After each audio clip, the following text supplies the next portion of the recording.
یہ قریش نہیں تھے، انصار تھے، اور ویسے بھی یہ عام طور پہ کھیتی باڑی کرتے تھے۔ قریش ان کو بڑی حقارت کی نگاہ سے دیکھا کرتے تھے۔ وہ آیا تو پہلے آ کے پکار کے اپنا نام اور اپنا تعارف کراتے تھے۔ جی انہوں نے جو اپنا تعارف کرایا تو اس شخص نے کہا کہ کسی قریش کو بھیجو، ہم اس کے ساتھ لڑنا اپنے لیے باعث حتت سمجھتے ہیں۔ واپس چلا گیا۔ وہ تو ان کے ساتھ جنگ کرنا، لڑائی کرنا بھی اپنے لیے باعث ذلت سمجھتے تھے۔ قریش یہ تھے، اور ادھر کیفیت یہ کہ آواز دی حضور نے، اور جس نے لپک کے اس پہ لبیک کہا گلے سے لگا لیا۔ حبش کا بلال، روم کا مزدور صہیب، کیا مقام تھے ان لوگوں کو۔ حضرت عمر سے پوچھا گیا کہ آپ کے جنازے کی نماز کون پڑھائے، تو انہوں نے کہا وہ مزدور صہیب،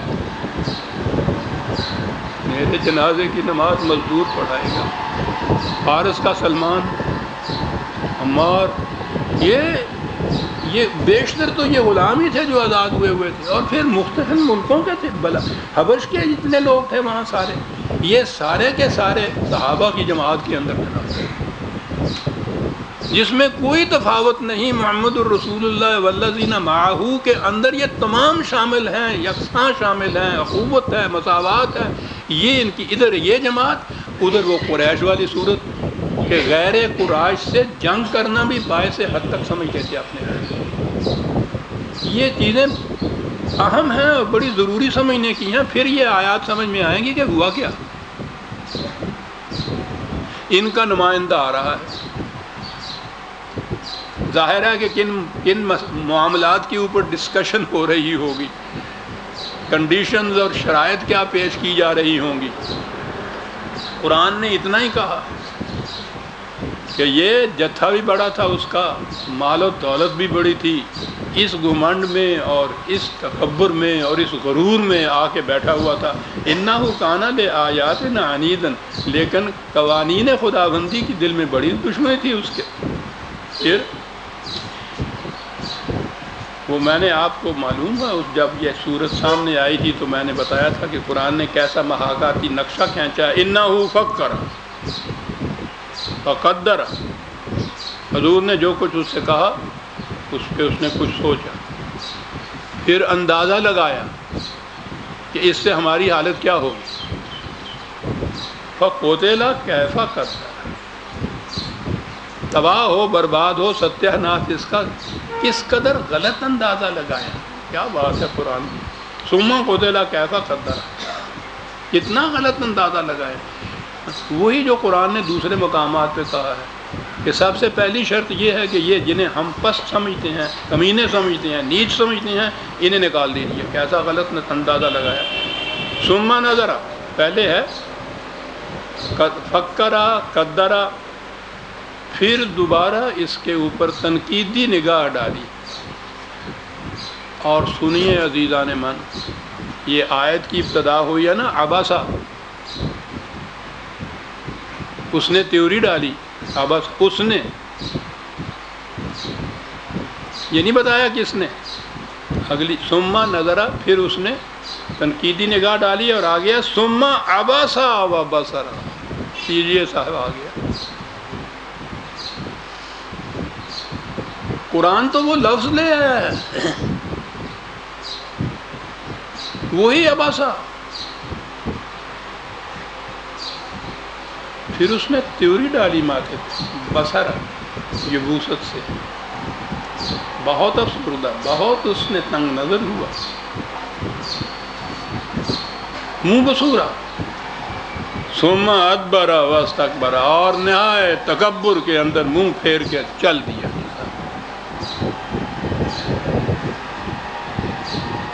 یہ چند ہی صورتیں پہلے یہ سارا کچھ ہمارے سامنے آ رہا ہے۔ اب یہ بات کہ یہ لوگ کہتے کیا تھے،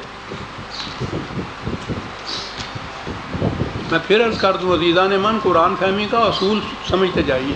آپ نے غور فرمایا کہ پہلی چیز تھی تدبر کی، کہ جو مروجہ ہو رہا ہے اس پہ کھڑے ہو کے سوچ۔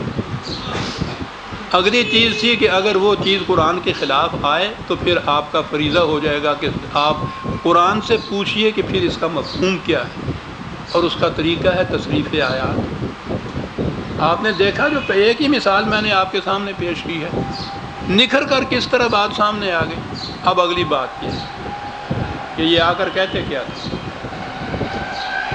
میں نے جو کچھ کہا ہے اس سے پہلے کہ قریش کی یہ حالت تھی اور وہ یہ کہتے تھے، مجھے کیا حق حاصل ہے کہ میں اپنی طرف سے یہ کہوں؟ قرآن یہ سب کچھ کہہ رہا ہے۔ وہ تو اتنا ہی ہے کہ میں نے بہرحال اللہ تعالیٰ کی فضل سے، اس کی توفیق سے ایک عمر اسی میں گزاری ہے کہ غور کیا ہے، قرآن کے بتائے ہوئے طریقے کے مطابق قرآن کو سمجھا ہے۔ سنیے وہ کہتے کیا تھے۔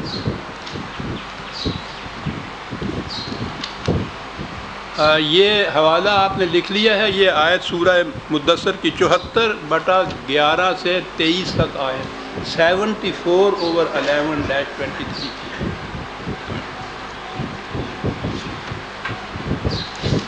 کہتے کیا تھے، میں نے عرض کیا،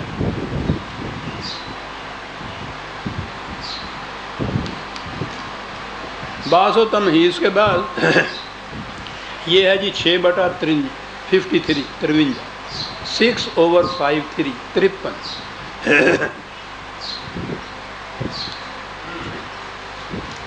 وہ کہتے یہ تھے، اہؤلاء من اللہ علیہم من بیننا، ان کی طرف یہ جو ان کی نگاہوں میں یہ پس درجے کے کمینے اور غلام اور غلال تھے، یہ کہہ رہے تھے کہ اچھا یہ ہیں وہ لوگ جن پر خدا نے اپنا اتنا بڑا فضل کیا ہے، نوازش کی ہے، ذرا دیکھو تو صحیح انہیں۔ نظر آ گیا نا کہ وہ کہتے کہ کسی اصولی بات پہ بحث نہیں ہو رہی، اس پہ تکرار نہیں ہو رہی، بات اس پہ ہو رہی ہے کہ یہ ہیں وہ لوگ۔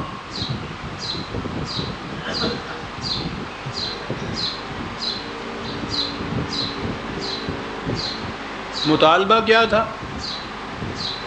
قرآن کریم نے نبی اکرم صلی اللہ علیہ وسلم کو جو کہا ہے اس سے نظر آتا ہے ان کا مطالبہ کیا تھا۔ اور سورہ یونس میں اور ہود میں یہ ہے کہ ان کے ساتھ مفاہمت نہ کرنا اس معاملے میں۔ کیا بات تھی؟ یہی یہ سورہ انعام 6/53 میں نے کہا ہے، یہ 52 ہے، اس سے پہلی سورت۔ وَلَا تَطْرُدِ الَّذِينَ يَدْعُونَ رَبَّهُمْ بِالْغَدَاةِ وَالْعَشِيِّ يُرِيدُونَ وَجْهَهُ۔ یہ جو خلوص سے دل سے اس دعوت پہ لبیک کہتے ہوئے رسول تمہارے پاس آ گئے ہیں، ان لوگوں کے کہنے سے ان کو دھتکار نہ دینا۔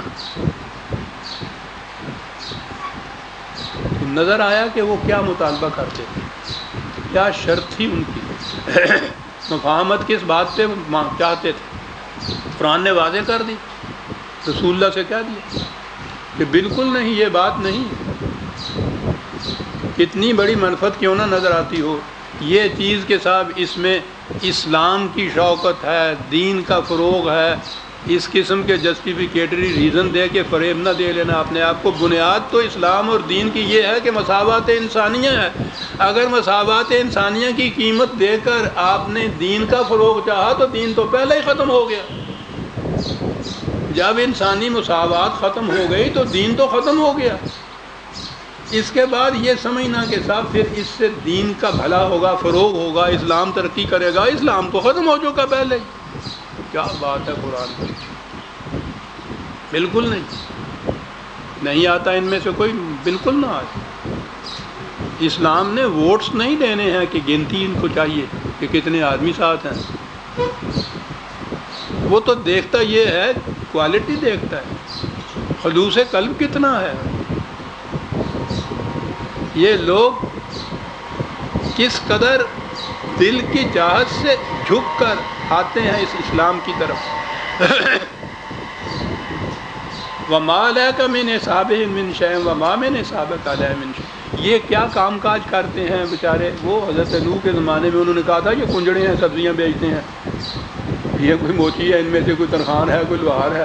یہاں حضور کو یہ کہا یہ کیا کام کرتے ہیں یہ لوگ تم سے یہ کہتے ہیں کہ بتاؤ تو صحیح کہ ہمارے، یعنی وہ تو قریش کا زمانہ 1400 سال کا